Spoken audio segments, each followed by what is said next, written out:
World War One is such an expansive topic.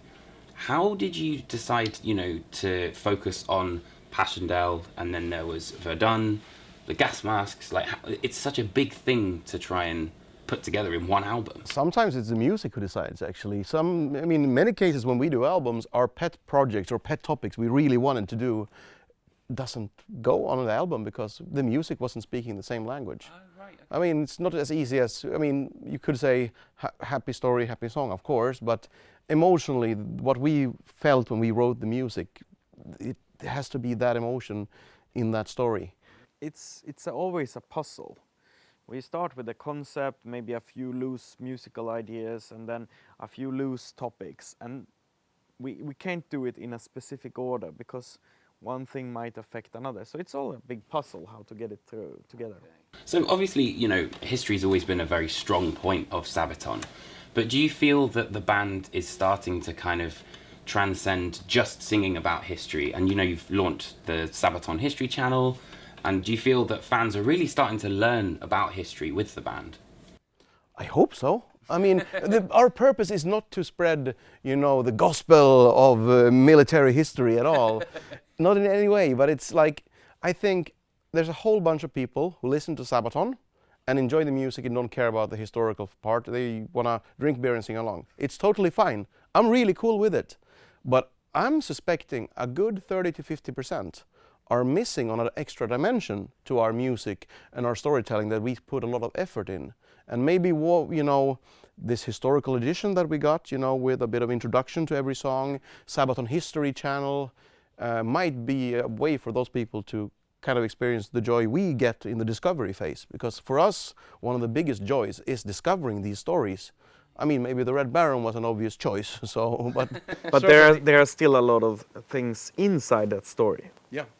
Which we discover as well when we are doing it. We know the name, we know the top of it, but we didn't know the full story. I also wanted to touch on the fact that you released the song Bismarck. And why do you think that was the most requested song by fans ever? There are a lot of things concerning this. Why it was exactly that one, that's a little bit difficult to dig in and to analyze why this story touches so many people. But it is an interesting one, and for sure, and one we have been reading about it for so many years. For sure, we were like, this is something we have to touch one day. We have to do it one day. For reasons we couldn't do it for Carolus Rex album, and wouldn't really fit onto that album. And the Heroes album, not really also, but for Last Stand we could have done it. It would have sort of fitted, but it wasn't the squeeze, Yeah. It wasn't the obvious. And then when we're coming up to 20 years anniversary of Sabaton, and we're like, okay, so a lot of people are asking us, like, what are you doing for that? Are you doing re-releases of your previous albums, like boxed set, or re-recordings of old stuff? No, we've recorded something new for the future instead of looking backwards. And what do we record? We're already working on idea for an album. Let's make something that is outside of it. And what should we do? We should do the most wanted song of Sabaton. That's what we should do. And there you go. And it's like a thank you to the fans, I guess, for 20 years of service in many cases. Well, it's interesting, that you mentioned the 20 years. What would you say is your personal biggest achievement throughout your 20 years in Sabaton? We set out on a mission to play heavy metal, and we are still doing it. And it is tough to maintain that. And the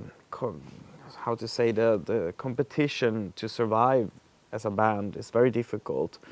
And so I think the achievement of surviving here while doing what we set out to do is one of the biggest achievements for sure. And we're not only talking about us two sitting here. No. People in the organization, people who were a part of the band in the past and also now in the present, And so the people who work like that, but we didn't take in foreign advisors and these kind of things like traditional management or these kind of things. We have been inventing a lot of solutions.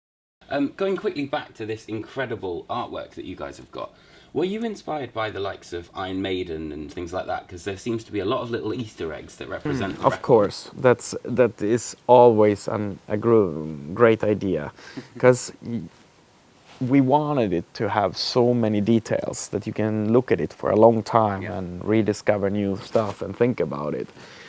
Iron Maiden was very good at doing this. And it's one of the reasons also I think that a lot of fans appreciate it so much, because we took a lot of time. We spent a lot of time working on the artwork. Finally, what would you say, the Great War represents to either the two of you together or individually? Hell and misery. That's a good way to say it. If we're talking about the conflict, yes. If we're talking about the album, it's a whole different story. Yeah.